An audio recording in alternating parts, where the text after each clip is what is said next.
ప్రపంచమంతా కలిసి విసిరేసినట్టు ఉండే ఊరది. ఆ ఊరే రంగనాథపురం. ఊర్నించి 5 కిలోమీటర్లు ఆ ఊరి ఆడవాళ్లు కడవ మీద కడవ పెట్టి నడుచుకుంటూ వెళ్లేవారు. మన కష్టాలెప్పుడు తీర్తాయో ఏంటో, ఈ నీటి బొట్టు దొరకాలంటే యుద్ధం చేయాల్సొస్తుంది అని మాట్లాడుకుంటూ వెళ్లేవారు. అక్కడ చెరువులో నీళ్లు తెచ్చుకునేవారు. అదే ఊర్లో రంగనాథం అనే వడ్ల వ్యాపారి ఉండేవాడు. సుమతి, మంచినీళ్ళివ్వు. రేయ్, వడ్లు రాఘవపురానికి తీసుకుని వెళ్ళరా. ఆహా, లేదండి, బస్తాకి మీరు అడిగిన ధర పలకదు అంటూ ఎప్పుడూ ఏదో ఒకటి చెప్తూ హడావిడిగా ఉండేవాడు. సుమతి పేరుకి తగ్గట్టు నిండుగా కళకళ్లాడుతూ ఇంట్లో తిరుగుతూ ఉండేది.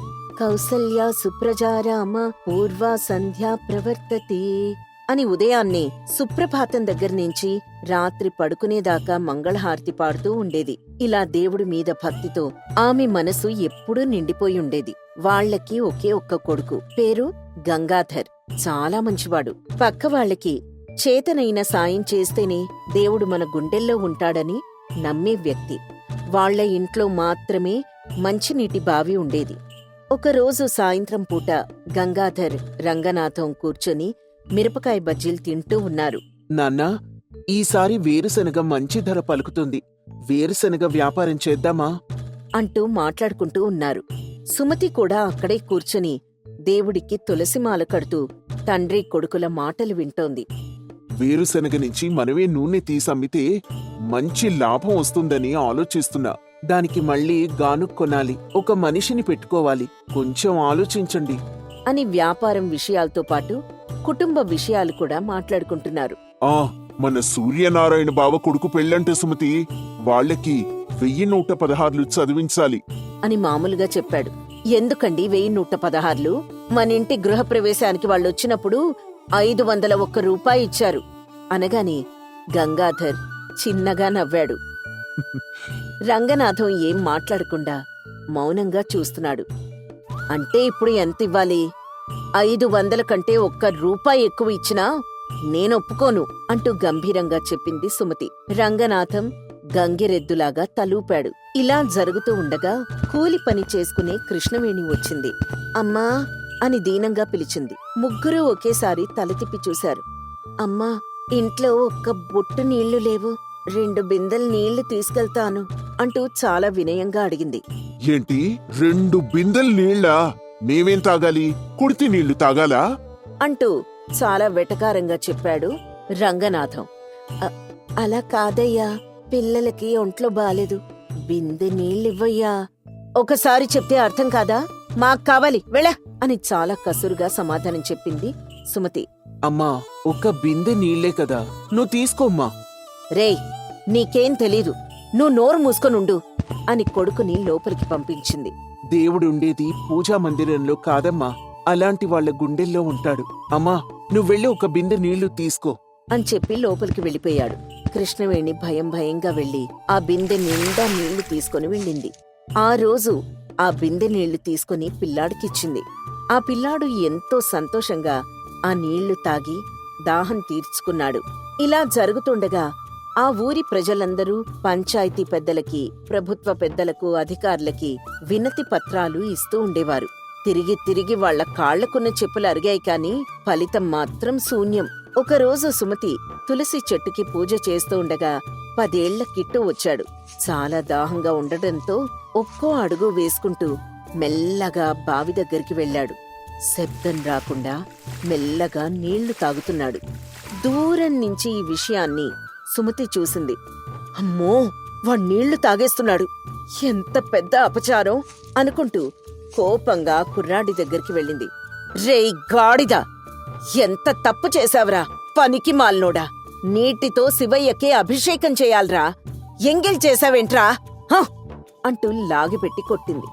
ఏమండి, ఇలా రండి, ఇలా వచ్చి వీడి తాట తీయండి అని పెద్ద కేకేసింది. భార్యాభర్తలిద్దరూ ఆ పిల్లాన్ని పట్టుకుని చిత్తక్క బాధేశారు. వద్దమ్మా, కొట్టకండి, కొట్టకండి, వద్దు అని ఆ పిల్లాడు ఏడుస్తూ ఎంత చెప్పినా కూడా వాళ్ళిద్దరూ వినలేదు. ఇంతలో అక్కడికి గంగాధరం వచ్చాడు. అమ్మా, నానా, ఆపండి. ఛీ, మీరు మనుషులా జంతువులా? గుక్కె నీళ్లు తాగాడని ఇలా చితకబాత్తారా అంటూ వాణ్ణి విడిపించాడు. పిల్లాడి దాహం తీర్చే నీళ్లు అభిషేకం చేయడం కంటే పవిత్రమైనవి. ఇది తెలుసుకున్న రోజు నువ్వు దేవుడికి చాలా దగ్గరవుతావమ్మా అని చెప్పి ఆ పిల్లాడికి నీళ్లు తాగించి వెళ్ళాడు. ఒకరోజు సుమతి పక్క ఊరికి స్వామీజీ వస్తే ఆయన దర్శనం చేసుకోవడానికి వెళ్ళింది. అబ్బా, స్వామీజీ ఎంత చక్కగా మాట్లాడారు అంటూ తనలో తాను మురిసిపోతూ నవ్వుకుంది. ఇంతలో ఎడ్లబండి ఆగిపోయింది. ఏంట్రా, ఏమైంది? ఎడ్లబండి ఆగిందేంటి అని తోలేవాణ్ణి అడిగింది. అతను ఎడ్లని పరీక్షించి, అమ్మా, ఇవి వెళ్లేలా లేవు. నేను వెళ్లి వేరే ఎడ్లను తీసుకొనొస్తాను అని చెప్పి వెళ్ళిపోయాడు. సుమతి చాలాసేపు అక్కడే ఎదురు చూసింది. ఎంతకీ అతను రాకపోవడంతో సుమతి నడుచుకుంటూ వస్తోంది. నడక పెద్దగా అలవాటు లేకపోవడంతో మోకాళ్ల నొప్పులొచ్చాయి. నడవలేక చెట్టు కింద కూర్చొని, అమ్మా, నాలుక పీక్కుని పోతోంది, దాహం దాహం అనుకుంటూ కూర్చొనుంది. అటుగా వెళ్తున్న పాప ఆమెను చూసి కొన్ని మంచినీళ్ళిచ్చింది. ఆ నిమిషం సుమతి కళ్ళకి ఆ పాప దేవతలా కనపడింది. ఇంకో రోజు మధ్యాహ్నం పూట రంగనాథం పడుకుని నిద్రపోతున్నాడు.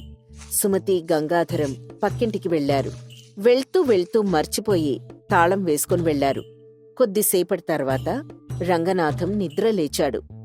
బా, దాహంగా ఉందే అంటూ లేచి కడవలు, చెంబులు, బాటిల్స్ అన్నీ చూశాడు. కాని ఒక్క నీళ్ల బొట్టు కూడా లేదు. వీళ్ళొకరు చూడాలి కదా, ఇంట్లో ఒక్క చుక్క కూడా నీళ్లు లేవు అని తలుపు తీయబోతుంటే తాళం వేసుంది. కాసేపు తలుపు తీయడానికి ప్రయత్నించాడు, కాని అది రాలేదు. పెద్దగా అరిచాడు, కాని లాభం లేదు. దేవుడా, ఒక్క చుక్క నీళ్ళివ్వు నాయనా.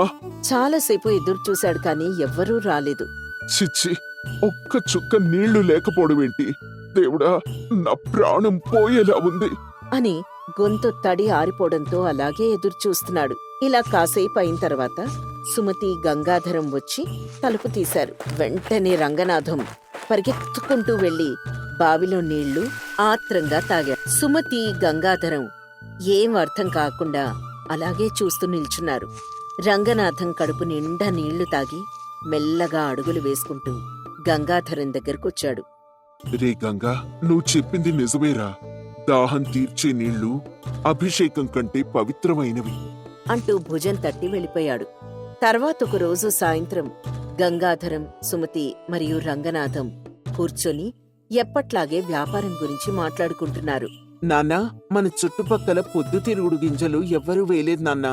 ఈసారి మనం వేద్దాం, ఏమంటారు?